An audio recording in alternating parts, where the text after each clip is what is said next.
Right, I've got to video this. You've got to listen to this. This is the 19th of March, 2020. Local resilience forums, planning contingencies. They're talking about putting 20,000 troops on the road. The army. There are also, for example, 150 military personnel being trained up as truck drivers they are already truck drivers, but they can deliver, so that they can deliver oxygen tankers to hospitals if they're required. But then, of course, the extra numbers, that is because of the potential requests that may come in that haven't come in yet. But, for example, backing up the police, backing up the prison service, backing up the border force. So I think people should be wary. If you see, people have tweeted pictures of military moving around the country, that is pretty normal. There are not troops on the streets at the moment. There has not been that request, but they are there, ready to respond if that request comes. Are you listening to this, everyone? Cheers, Jonathan. Thank you. Jonathan, this is the UK. Hundreds of British tourists are being flown back to the UK after they were left stranded on board a cruise ship in the Caribbean following an outbreak of the virus. The MS Braemar was allowed to dock in Cuba after it was refused entry by a number of other countries. People are videoing queues outside supermarkets because people have heard that there's going to be a shutdown.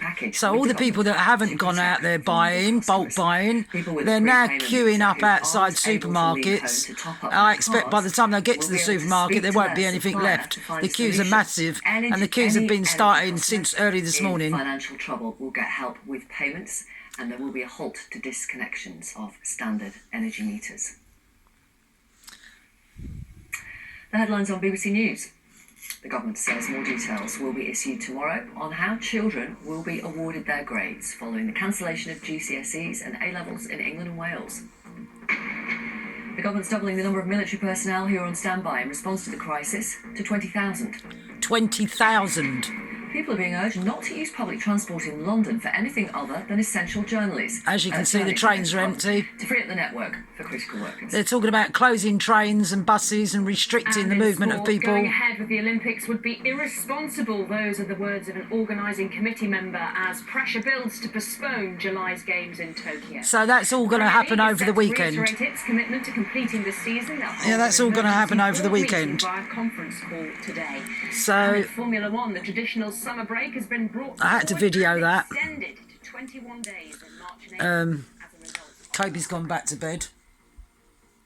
He was dreaming a minute ago. I don't know what he's dreaming about. Yeah, so right, let's listen to the news, shall we? This is the news. Oh no, school closure is going. We're back to you this morning, judging by the number of messages that are coming in. Samantha Williamson is the head of Merchants Academy in Bristol, where 65% that's all schools closing.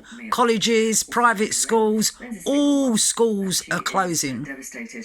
All of the education is closing. And she'll explain why in a moment. And she's on the phone. And Ryan English is a student from South Wales. He's worried about not being able to do his exams and how that will affect his chances of going to uni. Welcome all of you. Samantha, let me start with you if I may. What plans are you making for your pupils? Good morning. So we kicked into action. Right, so I'll keep you informed on what's going on. This is from My Television, which is what us English people are listening to. So this is real truth, what's going on. Yeah, I've got to get up and get motivated and get down and get my van working, because I've got to get down to Jai and sort out my other son before we're all locked down. So so you think that your school will be able to stay it's a dog's life. Absolutely. Yeah, Look at him, look. Crashed out. I'm going to have to put the bed away in a minute. He's not going to be happy about that. Oh, look at that life. What a life. So, yeah, so as you can see, I've got stuff ready to go to Jai's again. I'm all in a mess again. You know what I'm like? I'm terrible. I'd be the worst person in the world to live with. Okay, forgive me. Primary, secondary, or yeah, you know what? All the way through. Okay. I'm going to bring in Len. Yeah, I'd be the worst person in the world to live with. I used to blame it on the kids, making all that mess, but it wasn't them. It was me. It was me. I'm guilty. And I cope. I'm guilty. I'm a guilty person. So, yeah, we're on lockdown. So I'm going to tidy up quickly and give it a quick spring clean, or not spring clean, but a good old clean up. It's clean here. It's always clean here, but just always in a mess. Always in a mess. So yeah, I need to sort the kitchen out, sort all this shopping out, in what direction it's going, sort stuff out for Danielle to leave behind. Let's look at Kobe.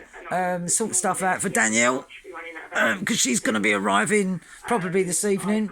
And yeah, we're on lockdown. We're going to be on lockdown.